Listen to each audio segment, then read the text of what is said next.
recording.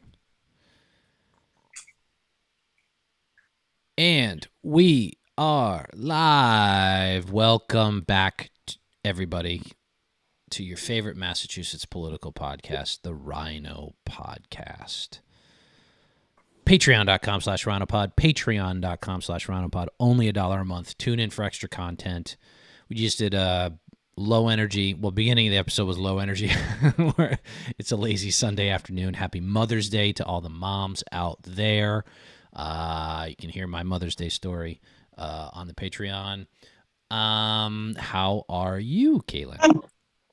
I'm good. I've had actually a really decent week, even though I talked about it on the Patreon. I've talked about it on Twitter. I'm an aquatics director during the summer, and so I open pools and I maintenance pools, and I've had the most dramatic pool opening that I've ever had in my 17 years of doing this, and that's been really hard. But a few good things this week. I got into the grad school program that I have been wanting to do. Yep. And I need to get it done. And then the ring concierge sale has been this week. So I bought 3 pieces of jewelry. So go me.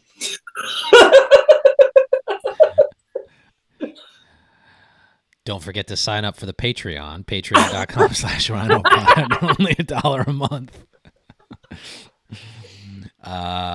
You have helped support some very expensive shoes for Caitlin, so they were Jimmy Choo's. They supported my campaign for Republican State Committee, and they bought Caitlin shoes, so it was money well contributed from our patrons. Thank you.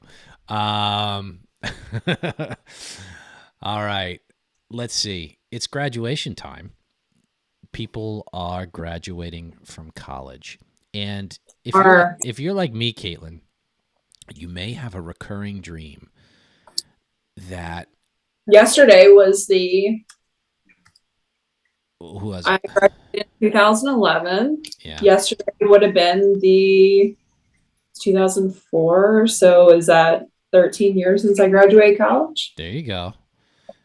I'm 98, class of 98, and I still have weird dreams where I think I have one more semester and I have to go back for one more semester and like live on campus. Do you ever get those dreams? It's a recurring, like once a year, twice, maybe a couple times a year, but once a year I'll have that dream where I haven't graduated, but I know I graduated in the dream where I'm like, wait a minute, why am I still here? I already graduated. Right. And going back, maybe because I want to go back to live the life I had when I was 21 and in college. But it's commencement time, and there are several people, perhaps hundreds, across the country that are not able to attend their commencement because they've been suspended and thrown out.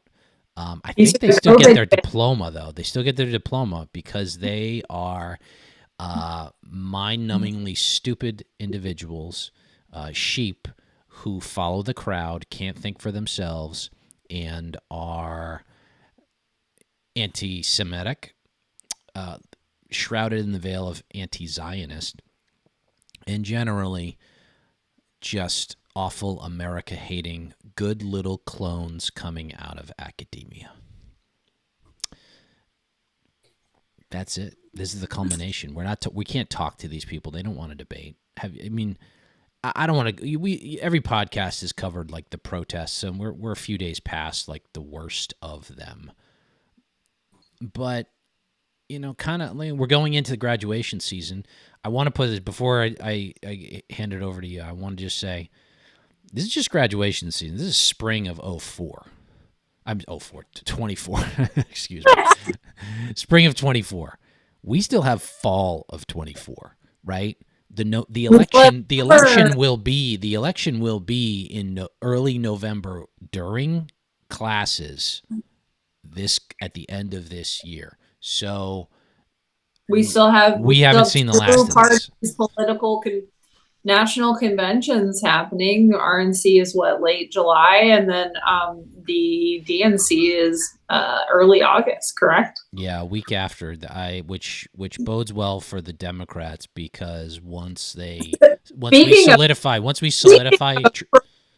speaking of free Palestine protest outside of literally fucking everything nowadays, yeah, I don't know what's going to happen with the DNC.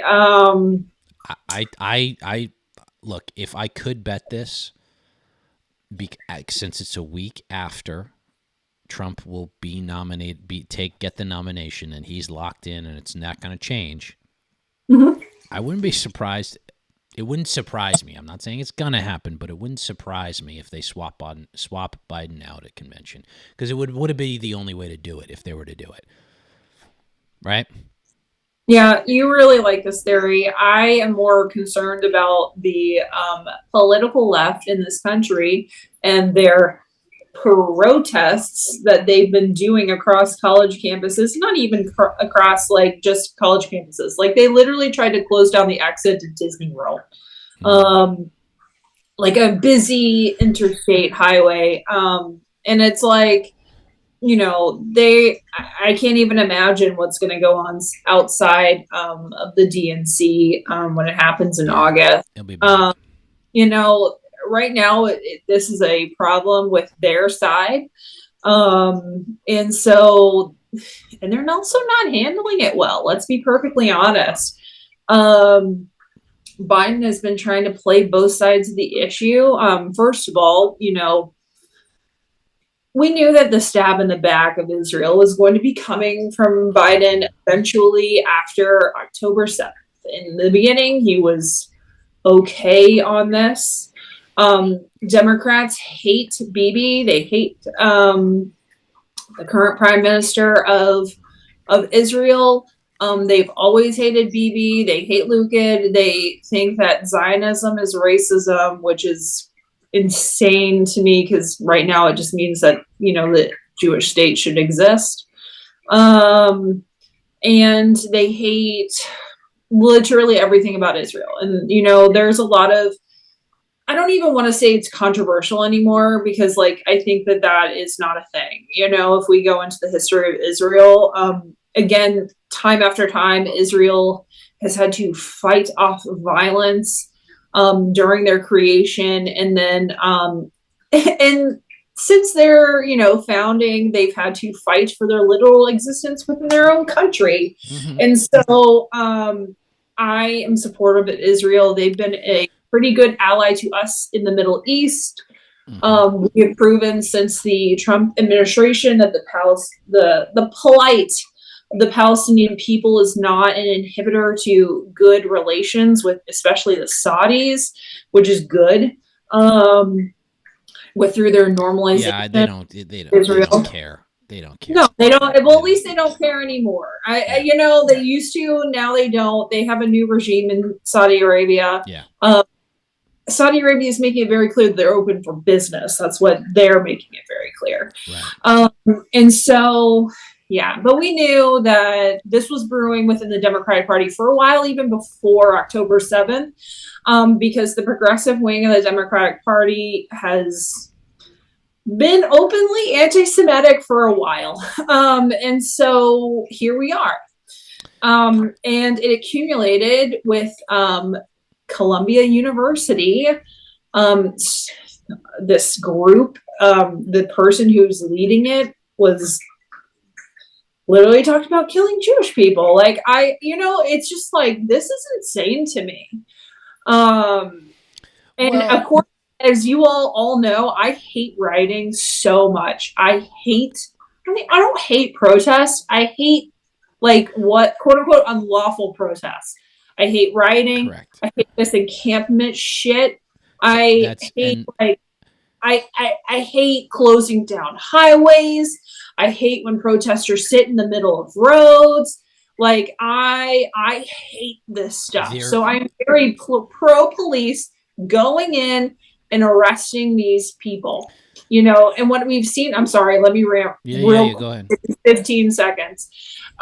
You know, what we've seen across the country has been despicable, because it's just been, you're not supporting Palestine. Like, let's all be for real. They don't give a shit about Palestine. You hate Jewish people, and that's what this is. So yes, I have supported the police going in and stopping all of these encampments. I have supported these frat boys, like, holding up our flag for being taken down. Like, and that's the best of America, by the way. Like, when stuff like that, and I think the general public overall has seen these protests and they've been disgusted. It's disgusting. America gets it, like, right? So they understand what's at stake and who's doing this and what's driving it, and they get it. They absolutely get it. So I'm going to segue into this a little bit differently. I was listening to a podcast this week. It's a local podcast, the Codcast, C-O-D, from Commonwealth Beacon. And one of the reporters, I think Jen Smith, was hosting, and she was hosting Juliette Kayyem to talk about the student protests. And Juliette Kayyem is a former deputy at the Homeland Security, talking head on CNN. She's written a couple books. She has held a lot of titles, but has been very wrong. It's just, I'd say progressive foreign policy, right? What does that even mean? Which it basically means America's wrong first, Israel's wrong second, right? and that's what it means. So they, for some reason, they brought her in to discuss the student protests. Oh, actually, and I guess here's why. She's a professor at Harvard. And are the student protests a legitimate form of protest? Now, before I get into the details of what Juliette said, I want to say that I don't believe we have a right to protest. You have a right to peaceably assemble. You have a right to petition your government for the redress of grievances. That's not necessarily a protest. You can peaceably assemble, right? There's difference. If you want to occupy an alleyway in downtown Boston, occupying a piece of land is inherently not a peaceful act. Setting up tents on not your property, and you're not camping out in the woods, is not a peaceful act. You are taking over land. Kind of like the thing you say you're protesting against, somebody taking over land, right? You ever think about that? No, they don't, of course. Probably arguing with their encampment, they're decolonizing or some shit. Right. So keep in mind what they really mean. I take them at their word. They say decolonizing. What do they mean? They mean get rid of the people that are there. What do they from the river to the sea? That's where the signs were. And to listen to Juliette Kayyem explain it is not just from the river to the sea too. Like, the signage of all these have been freaking crazy to read. Like, it's just, I actually didn't listen to this podcast episode. I've just been taking it from what you've said, but keep going. Yes. So her take was a fewfold, that basically, we should listen to the students, and the students have a legitimate point of view, and that, not all the encampments were wrong, and they really should have been allowed to be heard, and they're precious little snowflakes, and they need to be listened to. No, they don't. No, they don't. But like this needs to be said. Like, no. Ben Sass had it right at University of Florida. There are legitimate, I'll call it, forms of protest that fall within the boundaries of free speech, which is you peaceably assemble for a temporary amount of time to express your views, okay? But that's not taking over a piece of land or property. That's not, those are incompatible things. That's not peaceful. Since you're not addressing a government, right? You're addressing a school. You still are bound by the conduct of the schools. And to have Juliette Kayyem explain it, that yes, there's some outside agitators, and I'll admit there's outside agitators, but the rest of the world really doesn't understand what the students really mean, and there's this They don't understand. well, but They're speaking in plain yeah, English and they're being yep, straightforward from the river to the sea. yep. They're talking about Zionism and killing Jews. Like the leader of this encampment in Colombia talked about murdering people on video, Jeff. And we know what they mean. Juliette Kayyem and progressive, I guess, elder progressives like her want the protests to be about what they say it's about. Right. And it's really not about that. People who are trying to like talk about this and, and who was it? It was an MSNBC big talking head, Chris Hayes, who talked about the protests, and he was very angry about, like, you could tell in the tweet. And what my response to it was, you so desperately want this to mean something other than it actually is. But in this case, it is actually the worst of what the situation is. You want it so desperately to mean something else because this is your side that you can't comprehend that it actually is the worst. And so, correct. These people on the left, right now they're in the wrong, and they've never really been in the wrong on this type of thing since maybe early 2000, like, and beforehand, probably like when, the Reagan conservatism started coming in and people were done with the fucking left for a long time. They can't handle that they were wrong in this situation. Like Chris Hayes can't handle that his point of view was really conflicted here. Like I felt like when I was reading his tweets, I was like reading somebody who like can't comprehend that they're not right. You know what I mean? Like they're not on the right side of history. And so yeah. The denial of the anti-Semitism is something to behold. It's like they just don't believe your eyes, believe me. Which is we don't. Nobody believes anybody on the left anymore.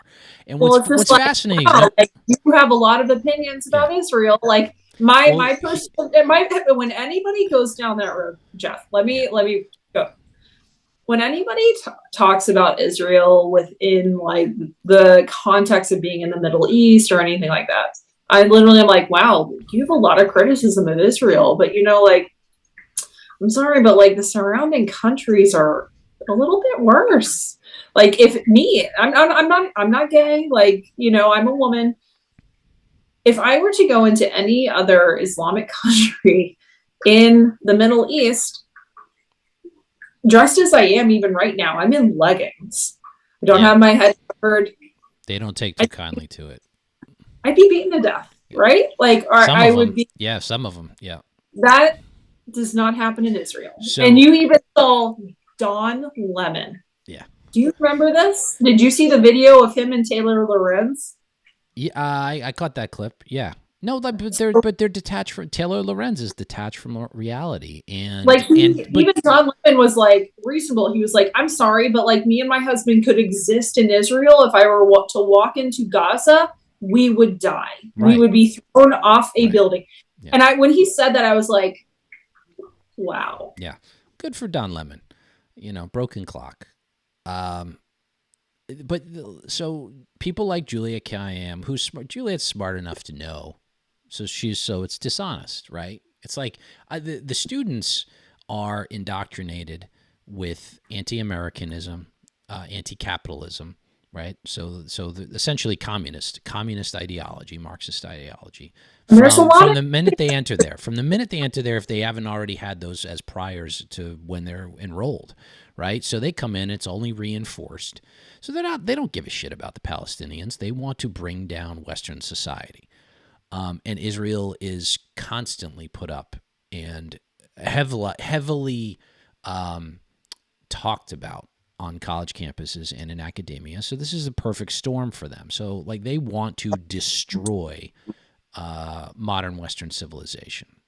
That is the point of the current And they make academic it left. very clear. They make it very clear Very what clear. they hear. Very Like, clear. you know, I just So you look, but if if I have friends in Massachusetts that are leaning liberal and they're shitting on these encampments, I first say, well, thank you for noticing and kind of not, putting up with your own side, but that is your own side. Like, I'm disgusted. Like, let's not forget. Okay, these encampments and these protests are a relatively new phenomenon, and of course they're coinciding with finals, right? I mean, I don't think they're coinciding with finals because I have to say, I do remember the Occupy Wall Street days, and there was even anti-Semitism within that protest, and very much anti-capitalism. But within this, free Palestine.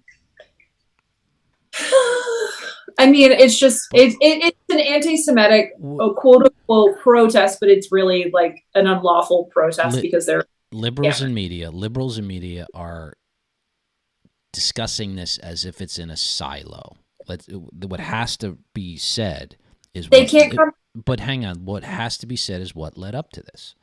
After the terrorist invasion of Israel on October 7th, we heard silence from many leftist politicians, many of those on the left, and I checked the local Boston communists. I checked all their Twitter pages. They didn't say a peep. And I looked. Go back to their Twitter. I'll send you their Twitter pages now. All the leftists, quiet as a mouse. I believe it. Not. And when I say that, I mean they said nothing, because to put it to their parlance, silence is acceptance. They wanted it to happen. They're happy it happened. And the true foreign students who are definitely pro-Hamas are openly talking about it. That was all over the place in New York City with the Columbia protests. So there's that, right? October 7th happens. Not a lot of condemnation coming out of the current people who are protesting. Then you have the presidents of three prominent universities going before Congress and being asked by Elise Stefanik about what's appropriate conduct. So when students call for the death of the Jews, and they're like, Claudine Gay at Harvard, depends on the context. No shit. It really depends on the context. So if you could say that about any other group and it would depend on the context, no, it wouldn't. It's only acceptable because they were talking about the Jews, because the far left, which runs academia and is virulently anti-Semitic, approves of this. So Juliette Kayyem, of course, neglects to mention all of this in her analysis. And I'm saying this about this podcast because we'll keep it local and keep it personal and call these people out for their views and challenge them because they need to be challenged. All of that led up to these protests. And I would love to take on Juliette Kayyem in a debate. She won't debate. The left doesn't debate anymore. The left doesn't discuss because they have no ground to stand on for their views. So, I think these protests will kick back up again come election time, late October. We'll see, though, because again, I don't know. I think a lot of these students are definitely, I mean, they're Zennials, right? Gen Z. So they're kind of pussies, because you noticed in their demands, this was the funny part, they didn't want any consequences for any of their actions. That was what part of their demands. It's like you're not operating from a real noble perspective if you're like, whoa, okay, we're gonna take over a building, we're gonna set up tents, but you need to feed us and we can't get in trouble. It's like, if you cared about the cause, man, you don't care if you get in trouble. You're willing to pay the price. So I get a kick out of it. But I think they'll be, well, I don't know. I think they'll be back. Do you think they'll be back? Encampments? Something. Maybe it. Yes, the DNC. I think the DNC is going to be a shit show. Okay. Well, it'll be summer. Like right now, like they're insane. Like all you see Trump's polling. We talked about this on the closed episode. and he's like up in all these swing states. He's still currently pulling high. I'm sorry, but the trend is there. And then you see this, and then you see Biden trying to withhold weapons from Israel that were appropriated by Congress. Then you try to see that, you see the backstab, and it's like, I'm sorry, but like the average American supports Israel. What the fuck are you all doing? This is like a not normal. They don't get it. You are not within the norm. Like, it is so clear you're having like this existential crisis over what's going on right now. And there's no reason to have this existential crisis. Like, Israel is within their bounds to go into Gaza and destroy this terrorist group that is running Gaza. They have left Gaza alone for a very long time. They could not live with the violence anymore after October 7th. The worst atrocity on Jewish people since the Holocaust. This isn't hard. I don't know why this is so difficult for some people to even comprehend. I'm sorry. IDF was going to go into Gaza and they were going to destroy. Now they're going into Rafah, which is like the last stronghold of Hamas. Mm-hmm. Did you think that they were going to stop? No, because how many times have the United States Democrats backstabbed Israel? Yeah. Like, how many times at this point? They always will. So. Because they somehow think like Palestinian freedom is like the way to go in order to get like, I don't know, diplomatic prominence within the Middle East. And Saudi Arabia is straight up being like, nah, man, we're open for business now. Yeah. It's not an inhibitor to good relations.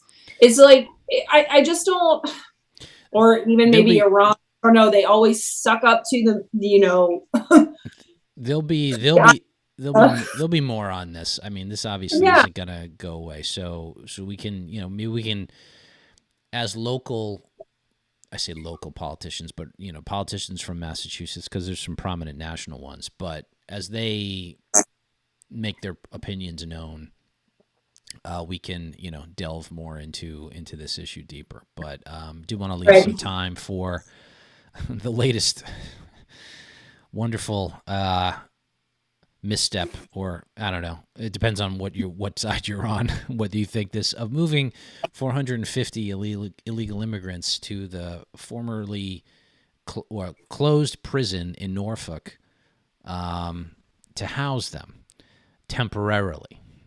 Even in Boston Logan, you see people. and right, they're like the ones that were in Logan Airport. They're I guess different ones now, still in Logan. Logan is still a place where they're housing them. And at what point does the migrant crisis end? And I don't think it does. I don't think it does. I think we're taking the New York City approach, which is just we'll figure out what to do with the people when they get here, and it ain't getting any better. They're taking the national democratic approach of bringing the people in and figuring it out afterward. Maura Healey's bleeding heart has completely destroyed a surplus that she had coming into office on this migrant situation. It's when I talk to normal average people, by the way, in Massachusetts, and by the way, these are not people that automatically vote Democrat, that they talk about this. You see the state of Massachusetts doing contracts with hotels in order to house people, that they somehow get federal funds to do so. Hotels on Route 1 are booked with migrants right now. We're paying full price. You and I are paying full price for them. We are, because of course we are.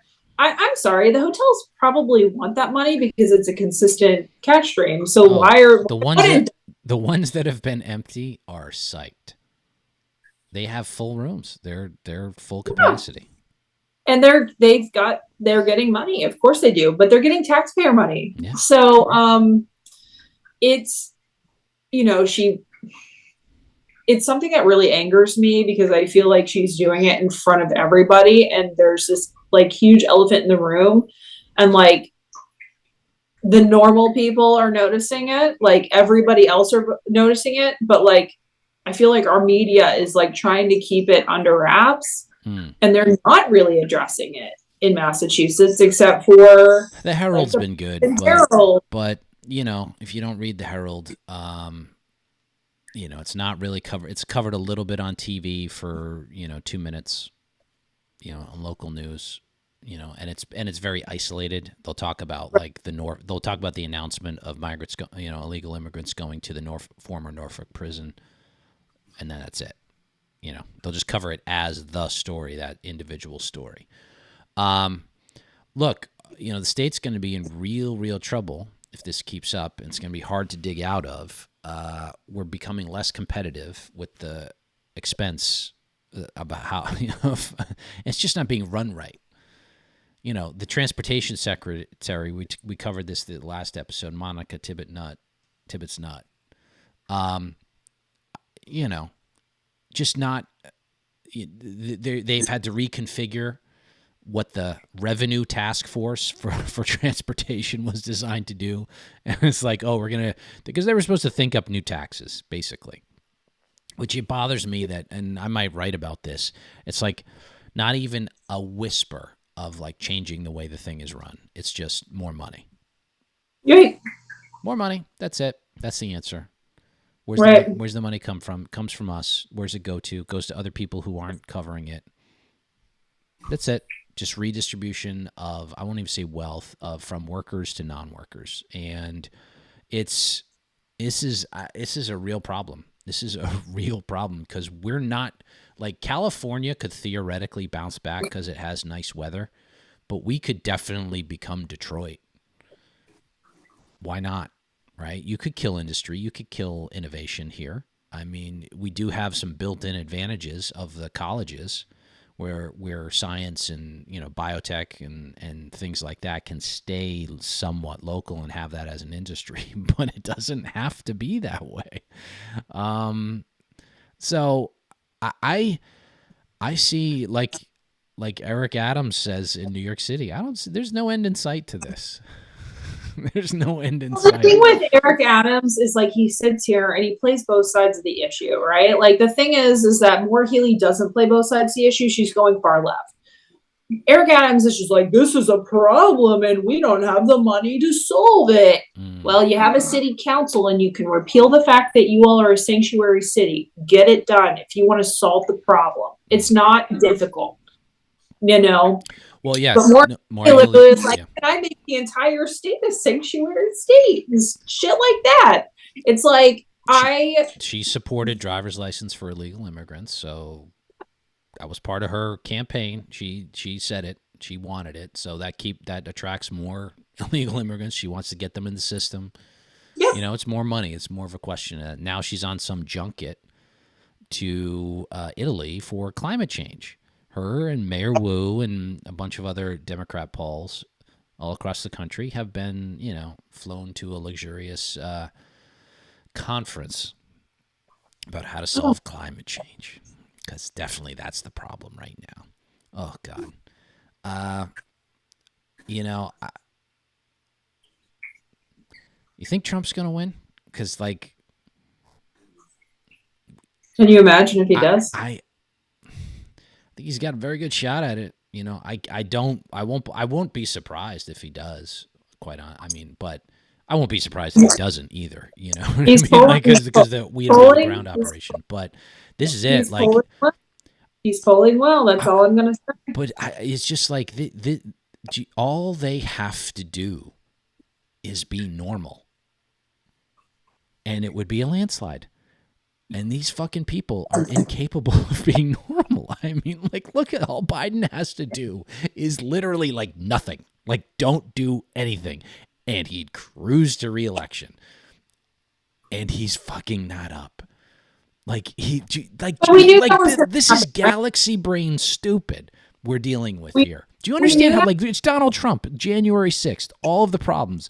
And all you have to do is not be a freak, and you would stay in power and enjoy high approval ratings. And You're not going to do that. You're going to side with the freaky student protesters, the communists in academia, the wackadoo climate changes, the people that want to throw open the borders. And it's like, you would think this, and I only say this because you would think the self-interest of wanting to maintain and hold on to power would take over, and they'd be like, look, we know these are bad ideas, and we have, like, mustache twisting means to get them done, like throwing open the border. But we do need to kind of get elected again. So maybe we don't do it all like right now. How about that? Like they don't care. Like it's just, they're that incompetent. They're that bad at this. That's how bad these people are at governing. It's really, it's something to behold. I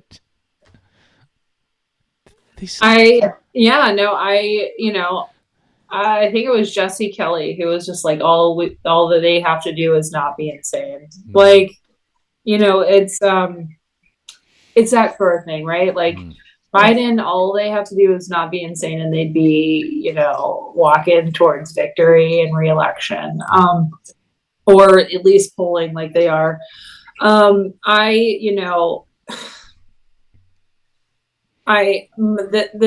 These protests and all this other stuff, Biden can say all that he wants, the backstabbing and all of this other shit, my opinion is forever cemented. But it was cemented before. I hate Biden. But I think I've always thought he was a stupid idiot. But he's really fucked it up, Jeff. Starting with, like, the Afghanistan withdrawal, it was that March 2021 COVID stimulus bill that started all the inflation. That was it. And you go into Afghanistan withdrawal, which was horrifying to witness through pictures, and then you see the invasion of Ukraine. Yep. I remember when you and I remember you and I talking about it like 2 months before the invasion happened. We were just like, Putin's playing around, man. Like, put a lot of fucking equipment on the border. Like, this is not. I thought he was just threatening, but unfortunately, I was wrong.